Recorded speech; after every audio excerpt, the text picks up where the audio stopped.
अस्सलाम वालेकुम। कैसे हैं आप सब? उम्मीद है ठीक ठाक होंगे। अल्लाह ताला आपको हमेशा ठीक ठाक और खुश रखे। तो आज मैं आपके लिए जो रेसिपी लेके आई हूँ वो है आलू के पराठों की। मैं सादा भी आपको 3-4 किस्म के पराठे सिखाऊंगी इंशाल्लाह। इसी रेसिपी में कोशिश करूंगी अगर बन सके तो, नहीं तो फिर कभी सही। तो ये मैंने उसके लिए 1 किलो और आलू लिए थे। ये मैंने छिलके के साथ ही बॉयल कर लिए थे। अच्छी तरह ये बॉयल हो गए तो मैंने इनके छिलके उतार लिए हैं। तो ये मेरे पास 1 टेबल स्पून है दड़ा मिर्च, और ये मेरे पास 1 टेबल स्पून है धनिया, साबुत धनिया था, और 1 टेबल स्पून ही मेरे पास जीरा था जो मैंने इस तरह मोटा मोटा क्रश कर लिया है। और ये मेरे पास 1 टेबल स्पून नमक है। ये मसाले वैसे भी आप अपनी मर्जी के मुताबिक डाल सकते हैं। ये मेरे पास हैं 5 से 6 हरी मिर्चें। ये इतनी कड़वी नहीं थी तो ये इतनी ज़्यादा है। अगर आपकी कड़वी हो तो आप कम या ज़्यादा अपनी मर्जी से कर सकते हैं। और ये मेरे पास थोड़ा सा हरा धनिया है। तो सबसे पहले मैं अपने आलूओं को मैश कर लेती हूँ। ज़रूरी नहीं आप मैशर से ही करें, आप गरम गरम थोड़े गरम हो तो हाथ से ये बड़े अच्छे हो जाते हैं। तो आप उससे हाथों से भी कर सकते हैं, मैशर से करें जैसे आपका दिल करे।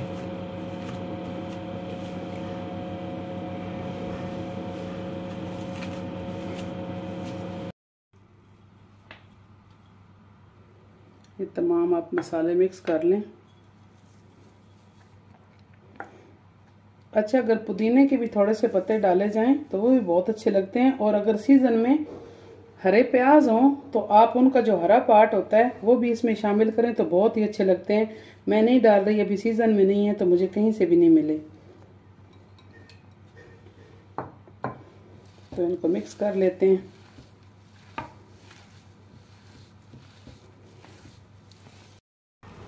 ये नमक डाला है और ये मैं इसमें 1 चम्मच पिसा अनार दाना डाल रही हूँ। ये मैं आपको दिखाना भूल गई थी। ये अगर आपको खटाई थोड़ी सी पसंद है तो बहुत ही अच्छा लगता है, अगर नहीं पसंद तो स्किप भी कर सकते हैं। चलें इसे अच्छी तरह मिक्स कर लेते हैं। जी, तो ये आलूओं की फिलिंग पराठों के लिए तैयार हो गई है। तो अब आपको एक टिप, बच्चियों नई सीखने वाली बच्चियों के लिए एक टिप ये है कि आपने आटा ताज़ा गूंदना है, तकरीबन 2-2.5 घंटे पहले गूंदें और फ्रिज में रख दें तो उसके बहुत ही अच्छे पराठे बनते हैं। बिल्कुल ताज़ा गूंदे हुए आटे का भी पराठा अच्छा नहीं बनता, और 1-2 दिन से फ्रिज में रखा हुआ आटा होता है उसका भी पराठा अच्छा नहीं बनता। तो आपने इस तरह छोटे छोटे पेड़े कर लेने हैं, जिस तरीके से भी आपको आते हैं आप कर लें।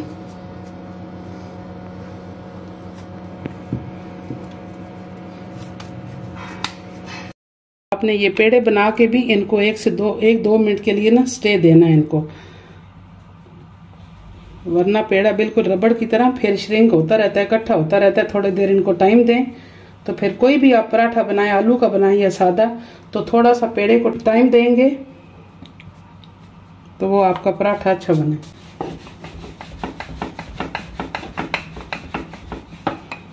आप इस तरह थोड़ी सी रोटी बढ़ा लें। इसी तरह से आप इसकी दूसरी रोटी भी थोड़ी सी बढ़ा लें।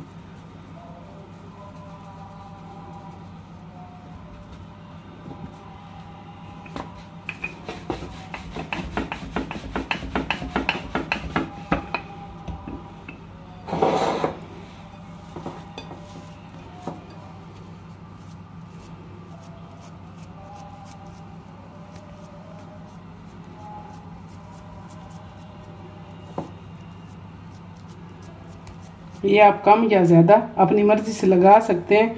मैं तो वैसे आलूओं के पराठे हों या मूली के हों तो उनमें बहुत ज़्यादा फिलिंग करती हूँ।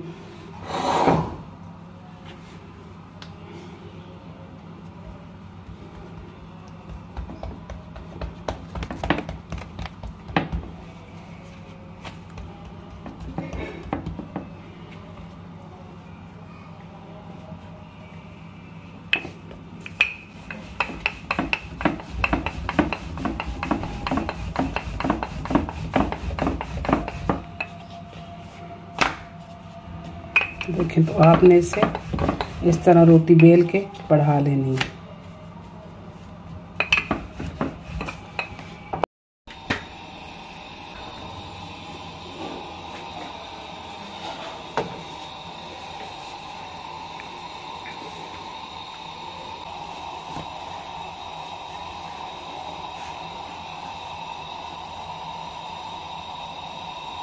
ये थोड़ी थोड़ी सी पकना स्टार्ट हुई है, ऊपर से इसका कलर चेंज हो गया, तो आप रोटी को पलट दें।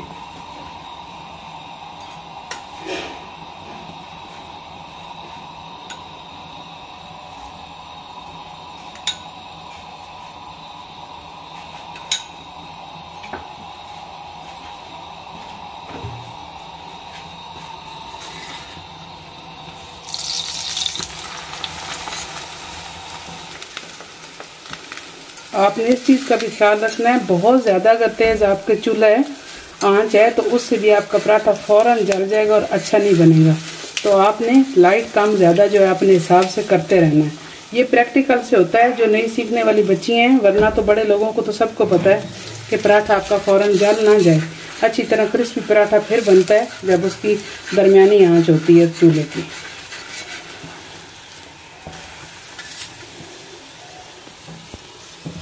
कभी कम कर दें, कभी थोड़ी सी ज़्यादा कर दें, लेकिन तवे के नीचे बहुत तेज़ आंच नहीं होनी चाहिए।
जी तो ये आलू के पराठे जिन्होंने फरमाइश की थी उनके लिए बन के तैयार हैं। और ये देखें अंदर से फिलिंग भी कितनी मज़े की, भी बहुत गर्म है, धुआं निकल रहा है।